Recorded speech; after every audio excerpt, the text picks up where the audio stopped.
오늘은 종교개혁 기념주의를 맞아 교회의 표지에 대하여서 말씀을 전하도록 하겠습니다. 작년 종교개혁 기념주일에는 제가 종교개혁자들이 강조했던 5가지 신학적 주제에 대해서 말씀을 드렸었는데 혹시 기억이 나실지 모르겠습니다. 5대 솔라라고 불리는 5가지가 있었지요. 솔라 스크립투라, 오직 말씀; 솔라 피데, 오직 믿음; 솔라 그라티아, 오직 은혜; 솔루스 크리스투스, 오직 그리스도; 솔리데오 글로리아, 오직 하나님께 영광. 그러니까 이 5가지 아주 신학적 중요한 이 가치들이 그 종교개혁 당시에 교회에 다 무너져 있었기 때문에 종교개혁자들이 이 중요한 가치들을 다시 되돌리자, 교회가 다시 돌아가자라는 이제 외쳤던 그런 외침이 있었다라고 했습니다. 오늘은 개혁신학에서 또 매우 중요하게 생각하는 또 하나의 주제인 교회의 표지에 대하여서 함께 좀 살피도록 하겠습니다. 성도 여러분, 표지가 무엇입니까? 표지라는 말이 어떤 의미죠? 우리가 표지판이라는 단어를 사용하지 않습니까? 그때 말하는 표지도 동일한 의미인데 어떠한 사실을 알려주는 것을 말을 합니다. 우리가 표지판이라고 하면 보통 이렇게 교통 표지판 이러면서 이제 신호라든지 그리고 또 어떤 그 건물의 위치를 알려주는 것도 우리가 표지판이라고 부르는 것처럼 교회의 표지라면 무엇을 알려주는 거겠습니까? 교회를 알려주는 것이 당연히 교회의 표지일 것입니다. 교회를 알려주는 것. 그럼 교회를 알려주는 표지는 당연히 십자가 아닙니까? 라고 생각하실 분이 계실 수도 있습니다. 교회를 알려주는 십자가. 제가 어렸을 때 이 동네에서 어른분들이 항상 하시는 말씀이 산에 올라가서 우리 마을을 내려다보면 보이는 건 교회 십자가라는 목욕탕 굴뚝밖에 없다고 그런 말씀을 자주 하셨는데 멀리서도 빨간 십자가가 보이면 사람들이 다 저마다 저기에는 교회가 있구나 라고 생각을 할 수 있지 않습니까? 그래서 이제 빨간 십자가가 교회의 표지가 아닌가 생각할 수도 있는데 십자가는 정확하게는 교회당의 표지라고 볼 수 있겠죠. 건물이 어디 있는가를 알려주는 표지라고 할 수 있을 것이고 교회의 표지는 조금은 다른 의미입니다. 우리는 먼저 종교개혁자들이 교회의 표지를 신학적으로 왜 정리를 했는지를 좀 알아야 합니다. 지상에 처음으로 교회가 나타나서 교회가 하나로만 존재했을 때는 교회의 표지가 사실상 신학적으로 정리될 필요가 없었습니다. 하나님을 믿고 예배하는 모든 사람들의 모임이 다 그냥 교회다라고 여기면 되는 것이었죠.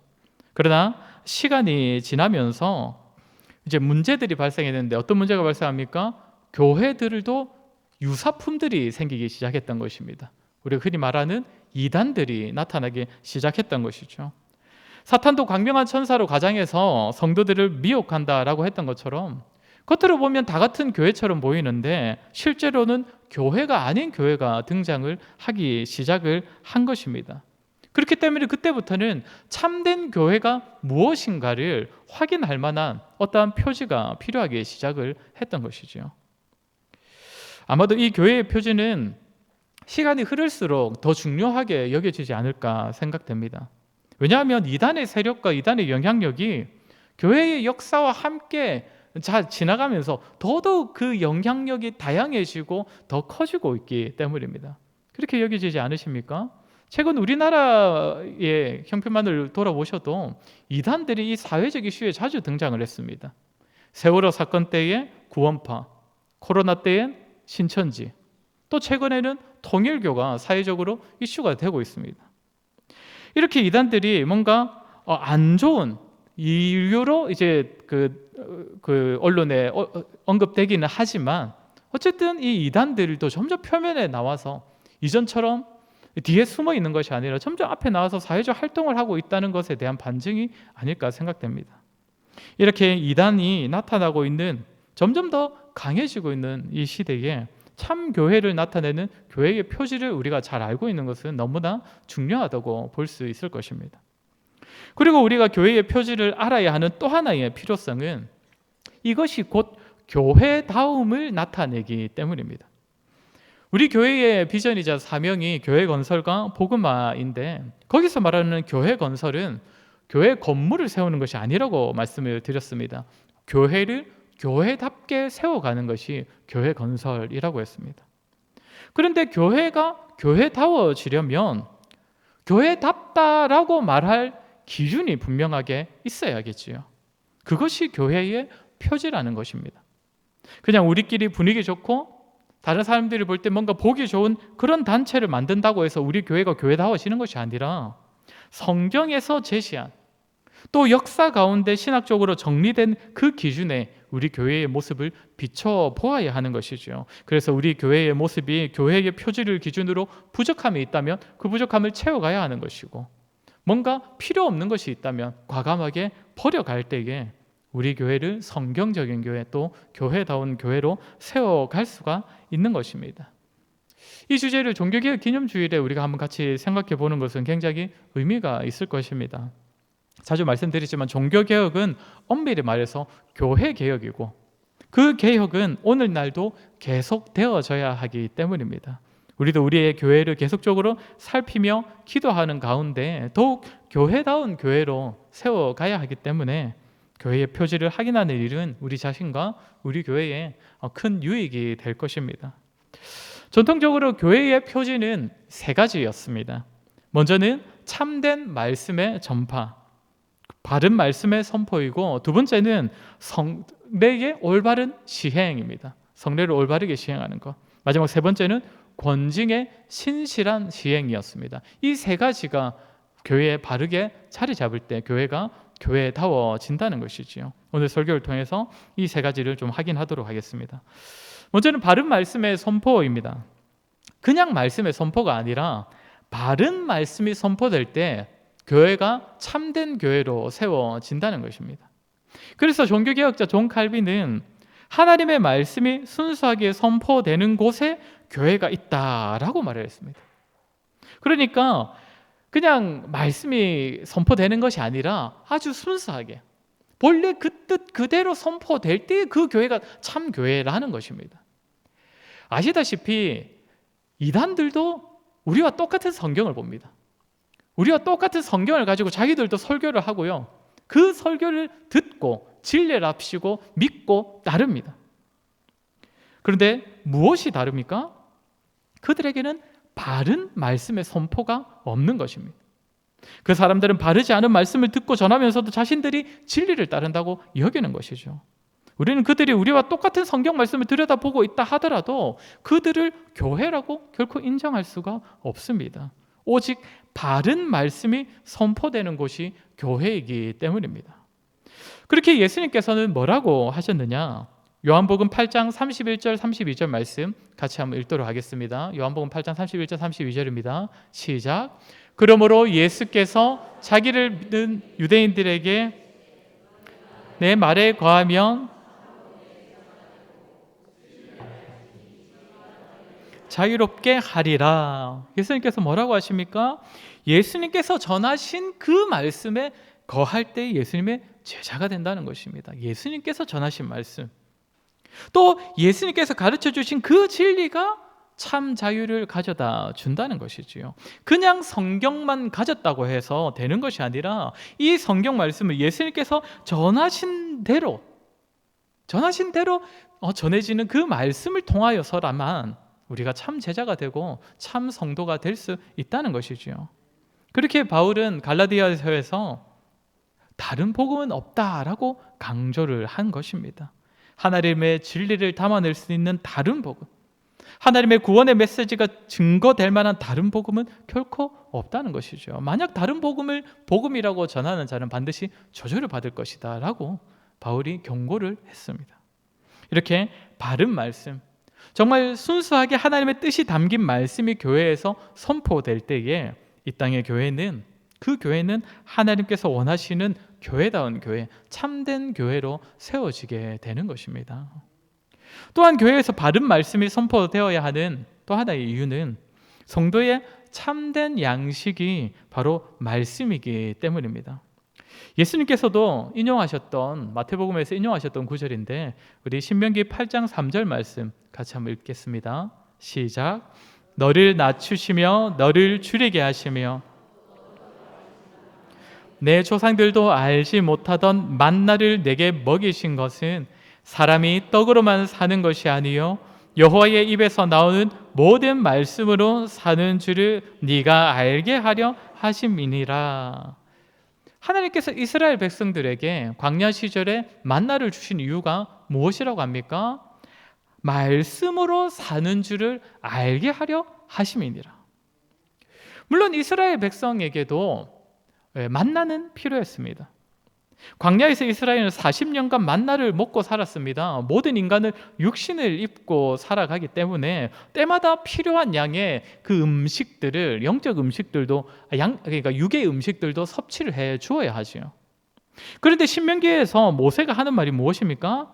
만나를 먹지 않아도 우리는 잘 살아갈 수 있다, 이것이 아니라 하나님께서 만나를 주신 이유는 그저 육신의 생존만을 위해서 주신 것이 아니라는 것입니다. 만나는 하늘로부터 주어진 양식입니다. 사람이 아무것도 하지 않아도 그저 하나님께서 베풀어 주신 은혜의 양식입니다.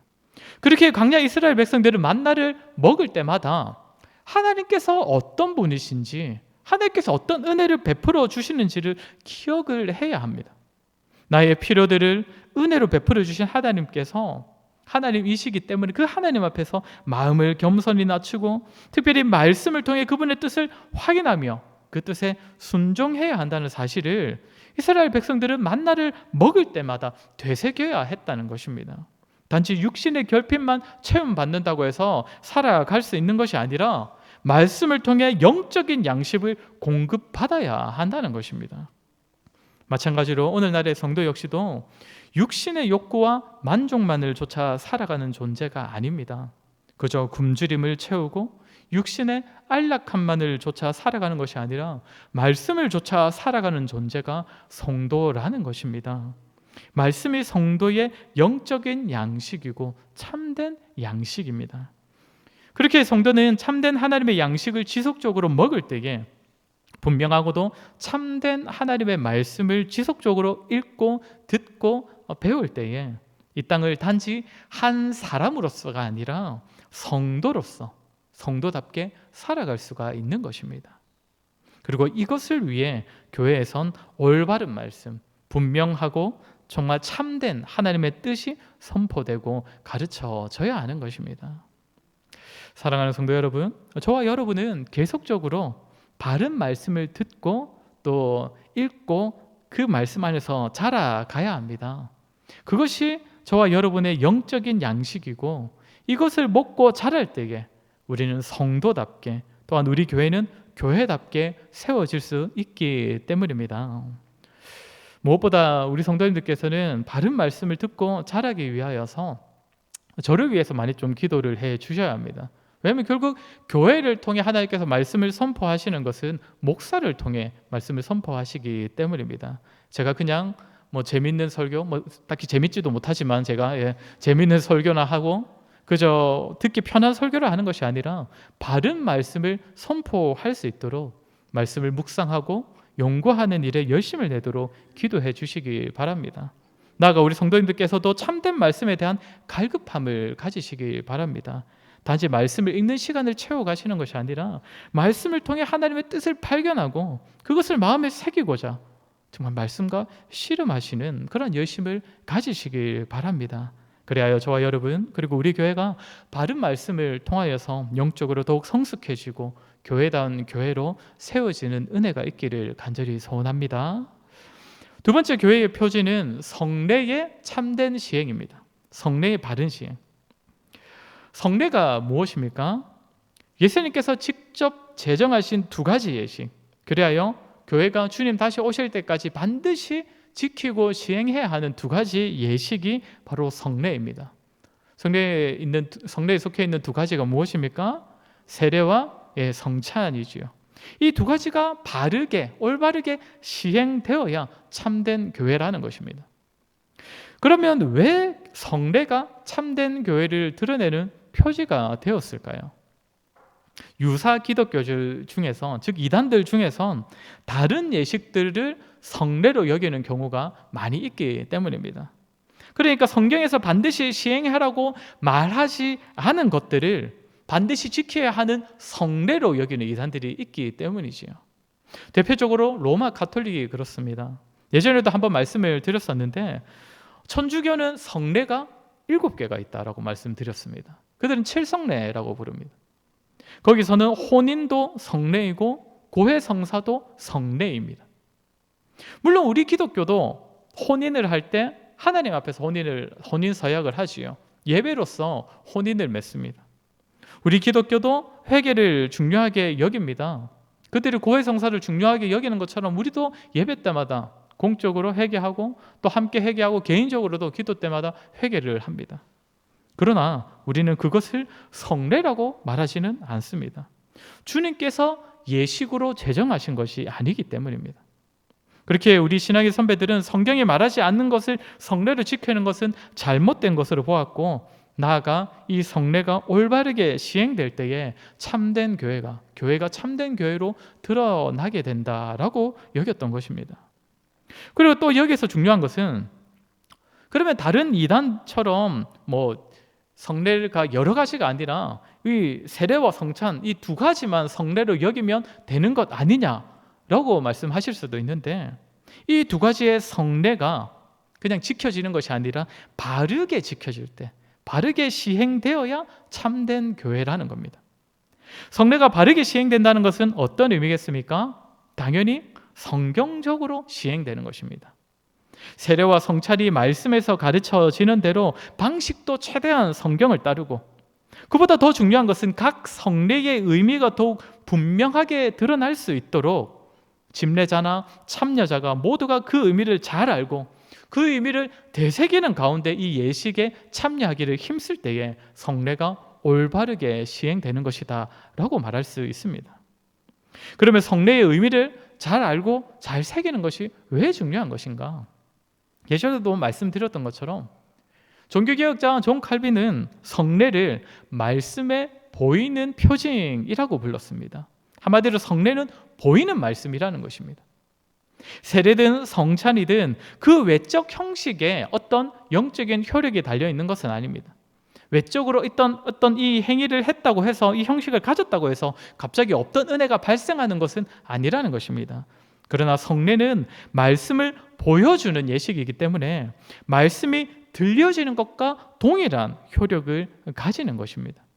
문자로 기록된 말씀인 성경을 우리가 읽고 듣고 배움으로써 은혜를 누리는 것처럼 예수님께서 직접 제정하신 2가지 예식을 통해서 우리는 말씀을 눈으로 확인함으로써 마치 성경을 보고 듣는 것과 같은 영적 유익을 누릴 수가 있다는 것입니다. 그렇게 우리는 예식에 참여할 때에 이 예식 안에 담겨 있는 그 말씀의 의미를 기억하고 예식을 통해 되새겨야 하는 것입니다. 먼저 성경이 말하는 세례는 어떤 의미를 가지는 예식입니까? 사실 세례가 가지는 의미는 너무 다양합니다. 사실 우리가 이제 몇 가지를 알고는 있지만, 제가 예전에 신대원 다닐 때에 시험을 쳤던 기억이 나는데 세례와 성찬의 의미에 관하여서 적으라라는 것이었습니다. 근데 제가 지금 답은 기억이 나지 않지만 세례도 성찬도 답이 10가지가 넘었다는 그 사실은 제가 기억이 납니다. 미처 생각하지도 못했던 의미들까지 다 그렇게 세례와 성찬이 가진다라고 배웠습니다.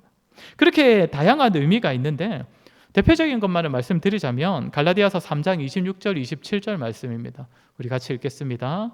시작. 너희가 다 믿음으로 말미암아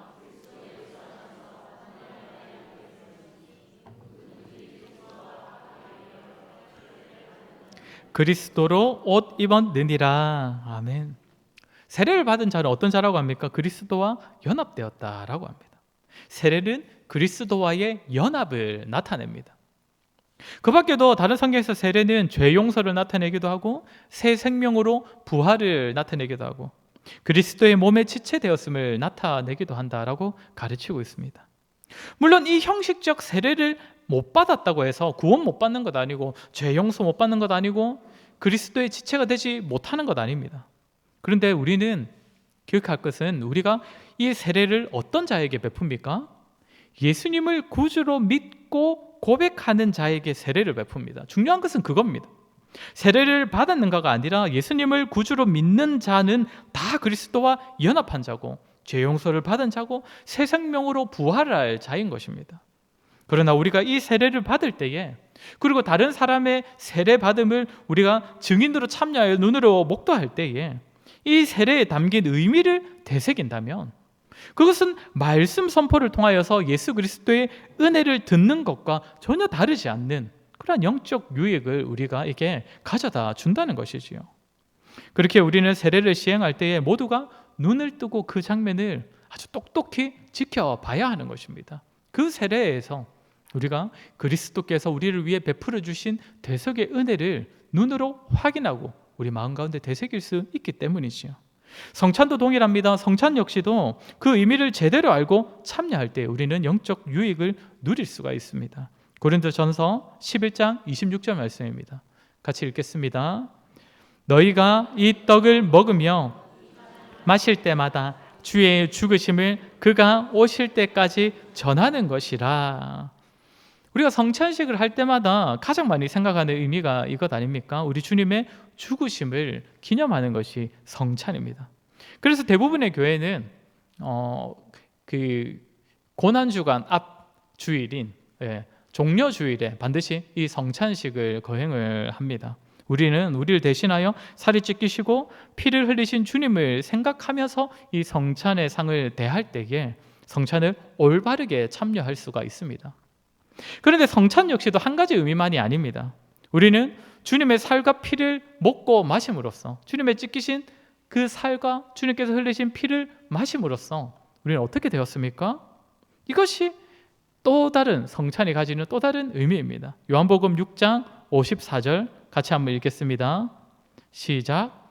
내 살을 먹고 내 피를 마시는 자는 영생을 가졌고 마지막 날에 내가 그를 다시 살리리니. 성찬이 가지는 또 하나의 의미가 뭡니까? 부활과 영생입니다. 예수님의 죽으심으로 말미암아 우리가 영생에 이르게 되었음을 보여주는 것이 성찬이기에 우리는 성찬을 대할 때마다 우리 죄 때문에 죽으신 주님을 기억하며 슬퍼하는 마음도 있어야 하지만 또한 그 주님으로 말미암아 우리가 영원히 천국에서 살게 되었음을 기억하며 기뻐하는 마음도 있어야 하는 것이지요. 이렇게 우리가 두 가지의 성례, 세례든 성찬이든 우리가 이 예식에 참여할 때 그 예식에 담긴 바른 의미를 기억하며 성례의 시간이 보이는 말씀을 확인하는 시간이 될 때에 성례는 우리에게 은혜가 되고 우리가 영적인 유익을 누리는 시간이 될 것입니다. 그리고 이렇게 성례가 그 의미가 잘 드러나도록 시행되고 또 참여하는 저와 여러분이 그 올바른 의미를 기억하며 참여할 때에 우리 교회가 성례를 통하여서 더더욱 참된 교회로 세워지게 될 것입니다. 마지막으로 교회의 표지는 권징의 올바른 시행입니다. 권징이 올바르게 시행되는 것. 쉽게 말하면 권징은 잘못을 벌하는 것입니다. 죄를 바로잡는 것입니다. 아마도 권징이 교회의 표지 안에 들어있는 것을 좀 의아하게 이상하게 여기는 분도 계실 것입니다. 아니 교회는 사랑의 공동체인데 사람을 벌하는 것이 어떻게 교회의 표지가 될 수 있는가? 그렇게 이제 우리가 이 권징의 의미를 제대로 알아야겠지요. 결론부터 말씀드리자면 권징은 교회의 거룩을 세우기 위한 것이기 때문에 교회의 표지가 됩니다. 거룩이 무엇입니까? 거룩이라는 것은 어떤 사람이 뭔가 좀 점잖해 보이고 상태가 평온해 보이는 그런 상태, 그런 모습, 그것이 거룩이 아닙니다. 성경이 말하는 거룩은 구별된다라는 의미인데 특별히 죄와 구별된 모습이 거룩입니다. 성도로서 더더욱 성결해지는 것이 거룩한 모습이라는 겁니다. 그러면 성도가 거룩해지려면 어찌 해야겠습니까? 죄와 싸워야 하는 것이고 죄를 끊어내어야 하는 것이지요. 스스로가 못 해내는 경우에는 함께하고 있는 다른 지체들, 때로는 공동체가 그 일을 도와주어야 하는 것입니다. 왜요? 한 성도를 거룩하게 세우기 위하여서, 나아가 교회를 거룩하게 세우기 위해 권징은 바로 이것을 위한 것입니다. 그렇게 사실상 권징은 사랑을 실천하는 또 하나의 방편이라고 할 수 있습니다. 죄로부터 지체를 건져주기 위한 것입니다. 단순히 벌 주기 위함이 아니라는 것입니다.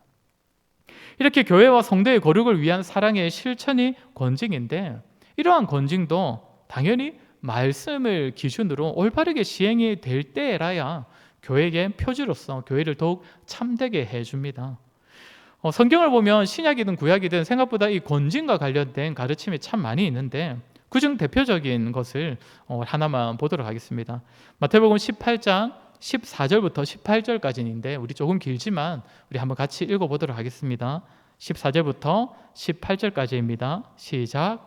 이와 같이 이 작은 자 중에 하나라도 잃는 것은 하늘에 계신 너희 아버지의 뜻이 아니니라. 내 형제가 죄를 범하거든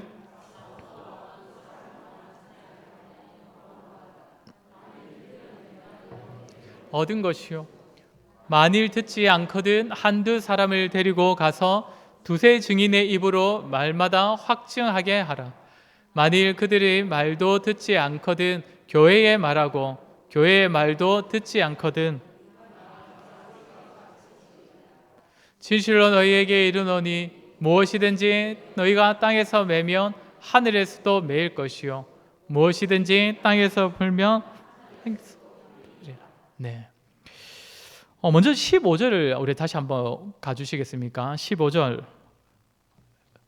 15절 한번 보시면 형제가 죄를 범하면 어떻게 하라고 합니까? 먼저 너와 그 사람과만 상대하여 권고하라 라고 말하고 있습니다. 그러니까 누군가가 죄를 짓는 것을 발견했을 때 곧바로 목사나 장로에게 와가지고 누가 어떤 죄를 범했습니다, 바로 잡아주십시오, 이렇게 하는 것이 아니라는 겁니다. 누가 권고하라고요?